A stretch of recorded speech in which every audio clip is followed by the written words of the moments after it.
Weymouth. We'll see if they come in just a few minutes. We'll begin with the Pledge of Allegiance. Allegiance to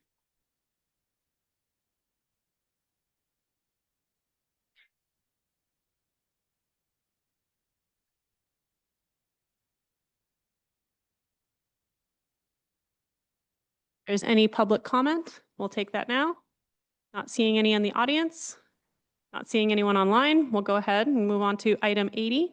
We will open up the public hearing for Gringo's Cantina Special Entertainment Permit. It's a new application at 6:01. Night, Don. And there's Just so the council knows, the police chief and police department had no issues with this application. Yep. Yes. Okay, we'll go ahead and close the public hearing. It is also still 6:01. And we'll move on to item 81, consideration of the special entertainment permit application from Gringo's Cantina. Third. Any discussion? All in favor? All are in favor. Thank you. We now have James Steele joining us. We will move on to item 82, discussion of the mulcher head purchase. And I do see we have our Public Works Director, Kevin Doyle, is here. And this is in as a discussion after our capital improvements plan, discussing a $35,000 purchase for a mulcher head.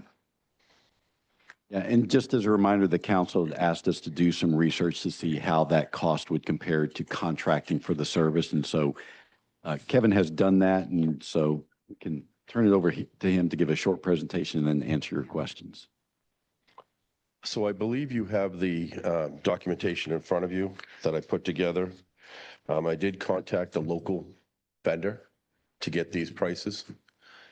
And in looking at that, it would cost us more to use a vendor than it would cost to buy this unit.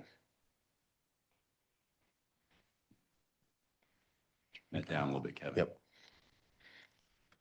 I am in discussions with Monmouth about sharing this piece of equipment. One of the headaches that I think we may run into is that the units are different.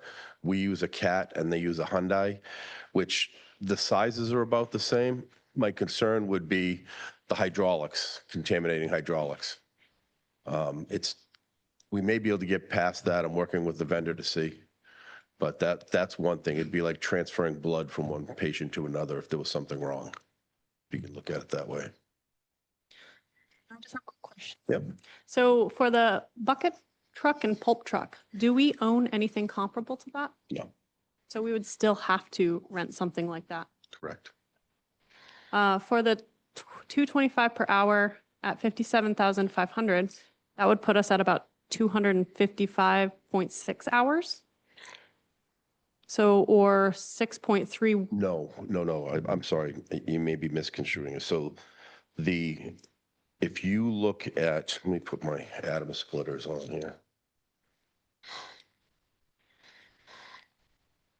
So when you look at the 250 per hour, if you add that to the 350 per hour that you'd already be paying for the pulp truck and the bucket truck, then for 100 hours, you'd be at 57.5.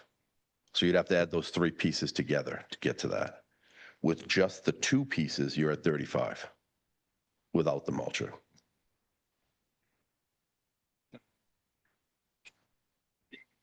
And maybe you said this before I came in and I missed it, but would that eliminate the use of a bucket truck and pulp truck altogether? Not at first. I think over time we can do that, but there still are some big trees around town that we may have to contend with. So we'd still have I think I would leave money in the budget to do that, but it would be more sporadic. And over time, we'd be eliminating this stuff as it ongoes and grows. Just when maybe I proposed the question or maybe somebody else did, but when I was thinking about this, we hire a contractor, we wouldn't hire them to bring a machine with a mulching head and just have them mulch it right there on the side of the road and just keep on cruising like they do in most other places. All right, say that again. You lost me. Because you're gonna get a mulcher head, and you're gonna put it on the excavator, and you're gonna go down the side of the road, and you're gonna sit there and Keep just going. start dressing it up, Keep and that going. mulcher head should be able to just crush that stuff Keep up, going. and it's gonna just drop it to the ground. Correct. My idea was getting a contractor that would do exactly what we were gonna do versus so that, which wouldn't require the brush trimming in a bucket, or in a bucket truck, or into our pulp truck. Correct. If you do that, it's at $225 an hour. So for a total of 100 hours, you'd be paying $22,500. So you're saying just having somebody come around and do the mulch. 22.5 for a year.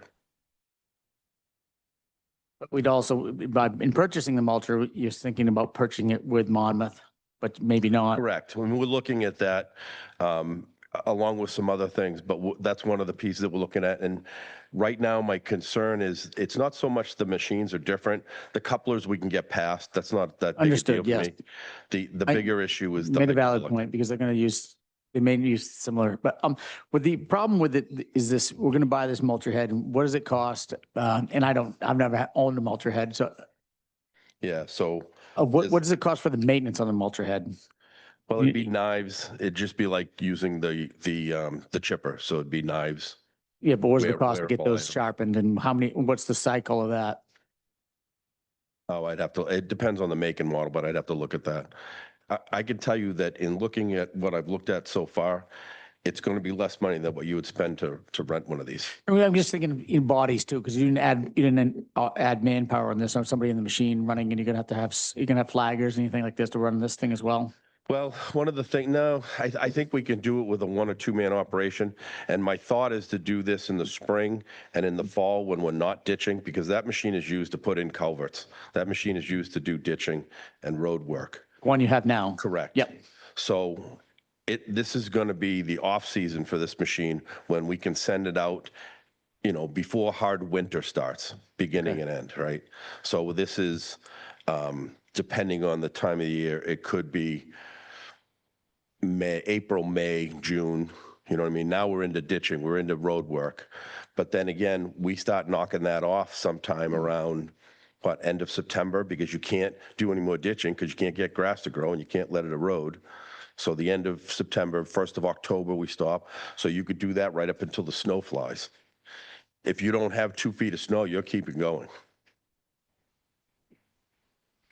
I think we should buy it because it's 13.6, and as far as I'm concerned, if we don't, we're gonna have to shell out all this money to rent, to hire somebody to do it. Then you got the same problem next year and you don't own. That's kind of my thought of it, but You're in again, double- You're double. So, I think I'm in favor of this too. But I guess my question comes from, had the mulcher head on the budget for a few years. And it was significantly more than this. Wait, I don't know why. I don't know where that number came from. I know that that's what you had in there, so I don't know why. So just consider it this way. It's in a capital reserve. And so whatever doesn't get spent either remains in that capital reserve, or the council can then reappropriate that for some other use. Are you saying, did this actually, the mulcher head did make it on the budget, right? Yes. So What was the amount it made it on the budget for? it was $35,000. That is what we budgeted on based upon what was presented to us last year.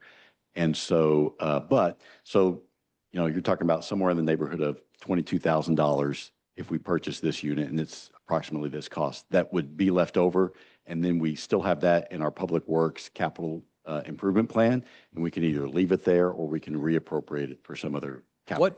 What brand is this? Is this like a known brand or is it? Yeah, so I've contacted a couple of different companies. One of them was Union Farm up in Union, and they have sent me a quote of 13.6 for a 41-inch.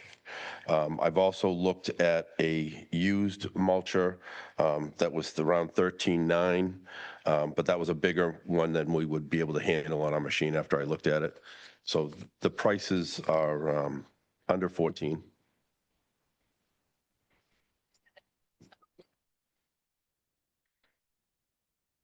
Yeah, so we would still be contracting the larger trees, the dangerous trees, the stuff that we can't take down ourselves. That's been done all along.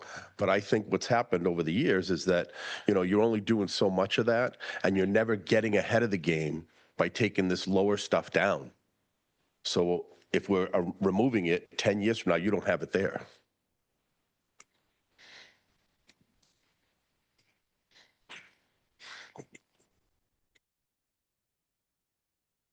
The only thing I think, thank you for doing all the investigation on this. The only thing I would probably caution on, sometimes playing nice in the sandbox, is just have us owning it, not sharing it. Yeah, and again, this is one It's piece 'cause I that the just- more I look into it, the more we may have to own this thing. That's what I'm thinking, you send it over there, it gets used, and what shape does it come when it comes back? Right. They're going to want to use it at the same time that we do, Correct. for the same reasons. Appreciate you looking into trying to save us some money on that, but I just think it might be smarter to, something like this at that cost. And that's kind of why I'm standing here, because I know we've talked in the past, and I'm a big proponent of sharing stuff Sure. like that, right? I mean, don't get me wrong. If I call Tony and I need his grader and they're not using it, I'm going over to get it. I've already done that, right? Yeah. We did Owens Road the other day. So there's things that we can do to help each other out. No, I This may get that. not be one of them. Yeah, because it just seems like it's, as you know, you've been in the business, and anybody that's been using equipment like that, this is equipment that's, like I said, it's going to take maintenance. It's going to take the knives. It's just like anything else. It's going to take a lot of maintenance, and depending on what you use it, and who's using it, and what you're chopping up. Of damage, Yeah. Yes. So it, Yeah. lots of potential. more so than just kind of like somebody running a grader that you, So I'll give you a for instance. We're also talking about looking at a tailgate spreader. When we talk to the company, our trucks are so different that we can't buy one unit that would fit on both trucks. So Tony and I have talked, and if we go into this together, we're just going to outfit it to his truck. And if we need it, we'll just go get his truck and use it, right? And we'll put our loader in his pit to compensate for that. We'll do different things to help each other out to make sure that it's a viable option. Thank you, Kevin. Is that it? Yep. So just so the council knows, we'll start exploring this per the purchasing policy. We'll follow the purchasing policy with this. Thank you. 83, discussion and consideration of the following matters related to the payment of taxes. The rate of interest that shall apply to delinquent taxes during fiscal year 26 is a recommended 7.5%. And that's in keeping with the state maximum. Currently, it's at 8.5%. So the state determines each year what the maximum is, and this is the maximum for FY '26. Yeah. Yeah. Any discussion? All in favor? All are in favor, thank you. Who seconded that? I missed. Andy, thank you. So now the rate of interest that shall apply to reimbursement of abated taxes is the recommended 3.5%, no more than 4% less than the max rate. of interest.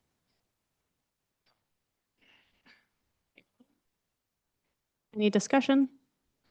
All in favor? All are in favor, thank you. And the annual authorization of acceptance of prepayment of taxes, including tax clubs. And it was noted that we do have our tax club policy is online, and the forms are under our tax town clerk website. Is there any discussion? All in favor? All are in favor, thank you. Item 84, consideration of approval of the minutes of the May 5th and May 19th council meetings. Any discussion? All in favor? All are in favor, thank you. Item 85, consideration of recommendations from the Appointments Committee. Seeing none, we'll move on to other business. Is there any public comment from anyone online or in the audience? Seeing none, we'll turn it over to the town manager for his report. So just a reminder that absentee ballots are currently available here in the clerk's office and for the June 17th election. And so if you would like to vote early, You're all set. You can hang out if you'd like, but I just was letting you know you're all set. We've all been approved. 6 o'clock. We're cruising right through it tonight. So I saw you come in. I didn't want you to sit here and wait if you don't have to. You're welcome. Thank you, Anthony. Tomorrow, yep. another satisfied customer. So anyway, absentee ballots are available and will be through June the 12th. Our next meeting is June the 16th, and the day after that is the election. So this room will be set up for the election. So I would propose that we meet in the small conference room for our next meeting. And on the agenda, we have a few items of interest, I believe. Number one, we had a good presentation today. Shannon was there by the Comp Plan Implementation Committee. And as I mentioned during the last meeting, they'll be here just to talk about how they see their role in implementing the comprehensive plan. So that'll be a good presentation. Along with that, our finance director will be presenting to you an investment policy. So we'll formalize how we handle our investments. Right now, we're currently talking with our bankers about that, getting feedback from them. And we're also exploring some investment opportunities that we think would result in greater interest earnings and low risk CDARS versus, something that would be more risky in the market. We'll also want to have a conversation with you. As you know, our TIF district expires in about a year. And currently we have $263,000 in TIF funds in the town's coffers that can be spent, but only for very specific purposes. But we have 3 years beyond the date of the expiration of the TIF in which to fund that, or in which to spend that. We had a meeting a couple of weeks ago with the Maine Downtown Council here, and they gave us some ideas about things that we should be looking at for downtown revitalization. One of those things in particular dovetails with how we can spend the funds. So we're going to present some different options to you and start having a discussion about how those funds will be used. And we anticipate getting about $70,000 more. So $330,000 sounds like a lot of money, because it is, but it's not all that much money when you talk about things that need to be done downtown towards revitalization, but it's a good start on some good projects downtown.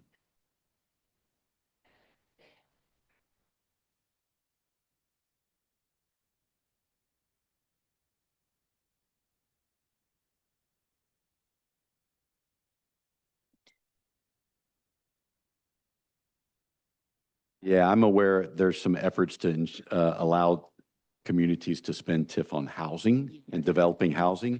And one of them was also just the development of public facilities like town offices or police stations or fire stations or so forth. So, but right now we're bound by the agreement that we have with the Department of Community and Economic Development to use those in certain ways, unless we decide that there's something else that we want to do. And then we would have to have that agreement amended this year in order to do that. But we're going to lay out those options for you so that we can talk about it. Yes, sir.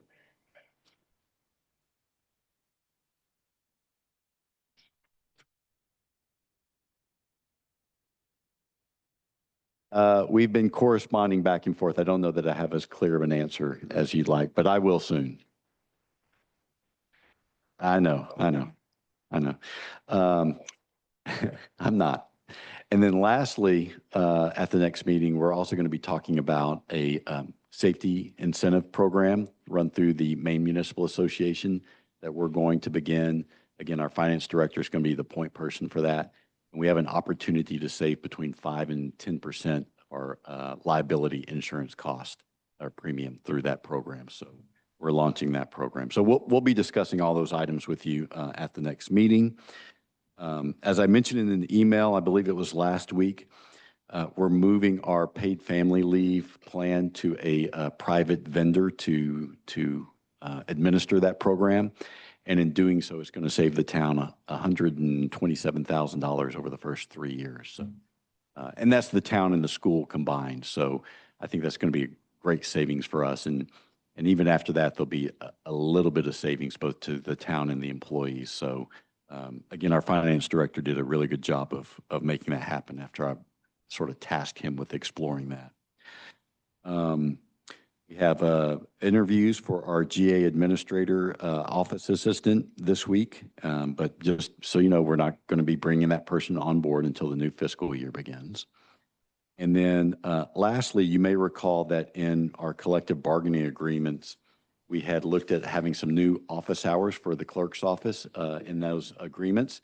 And so the town clerk and I would like to accelerate that schedule. So instead of doing that after July 1st, we're going to do that as of June the 23rd. And so we'll be publicizing the new extended hours on Wednesday evenings, pardon me, from 7:30 a.m. until 6 p.m.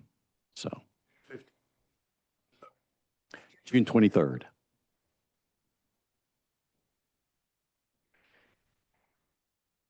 And then Friday afternoons, the clerk's office will be closed, but the town manager's office, the finance office, and the planner's office will be open. They're going to follow the same schedule as the clerks. And the reason for that is because if someone comes in on a Friday afternoon and gets a permit, then we need someone here in order to accept that money and receipt it. And we think there's going to be a benefit to the public of having extended hours that the public can access the code officer on Wednesdays. Well, and that's the thing. This is sort of a pilot of this, and so we'll see how well it works. And if it doesn't work, then we will do something different. So that's my report. Thank you. Comments from the council? With that, we will close the public session of our meeting, and we will open and move into our executive session according to 1 MRSA 4056A for personnel. Second, Second. all in favor? All are in favor, and the time is 6:23.